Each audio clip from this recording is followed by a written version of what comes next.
Bwana Yesu asifiwe. Naomba tusikie kwanza kisa hiki nilichokiona mwaka 1993. Nilifika eneo linaloitwa Hedaru ndani ya Tanzania. Na pale Hedaru nikakuta watu ambao kimsingi ni watu wa kijiji, ni watu wa kijijini. Na pale Hedaru nilikuta wamemalizia kujenga kanisa lililoitwa kubwa kuliko yote kwenye konferensi yao ya wakati huo.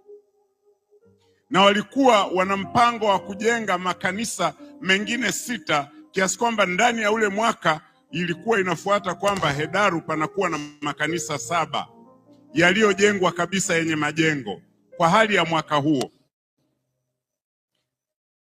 Mtu mmoja aliwauliza, mnatoa wapi fedha za kuyafanya haya yote?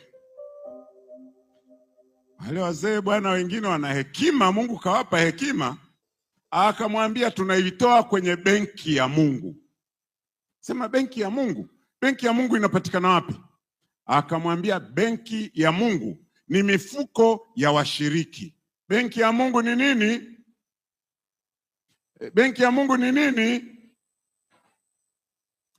Baada ya kutafakari hayo na mengine niliyoyaona, nimekuwa nikisisitiza kwamba nikiongea kuhusu sadaka ya matumizi ya kambi, ninachojua naongea na wafadhili wa kambi. Amina. Wafadhili wa kambi, naomba niwajulishe mibaraka ambayo Mungu, niwakumbushe mibaraka ambayo Mungu amewezesha mkafanya. Cha kwanza, mpaka sasa kambi lenye bajeti nzuri sana ya milioni 153 imeshatimia kwa 69%, kama vile 70%. Ingekuwa wakati niko chuo, hizi ni max za juu kabisa za B+. Juu kabisa, ukiongeza 1 una A kwa mfumo niliosomea.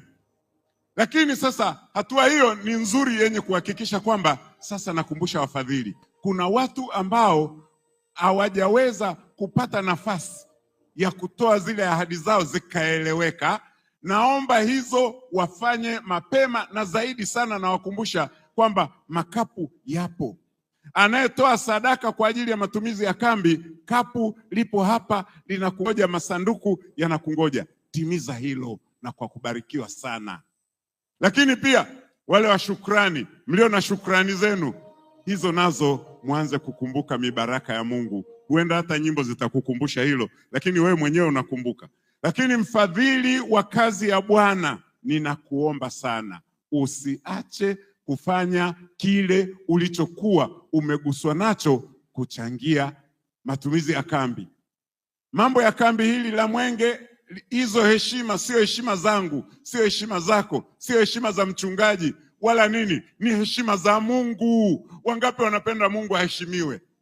Ndiyo, na kwa sababu tunapenda Mungu aheshimiwe, tufanye Mungu aheshimiwe kwa kukubali kutoa ile mibaraka yake, ifanye kambi ambalo hata sikitika mtu kwa sababu zenye msingi, eti kwamba hapakuwa na huduma hii, hapakuwa na huduma ile. Huduma zimepangwa na kamati nzuri iliyoandaliwa, huduma zimepangwa kwa uwazi kabisa, kwa kueleweka. Lakini pia kubwa zaidi, watu waliokadiriwa wanaonekana wakija.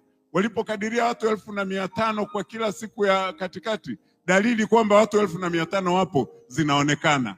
Walipokadiria idadi mara 2 ya hiyo pengine au zaidi katika ile siku ya mwisho, dalili za hayo zinaonekana dhahiri.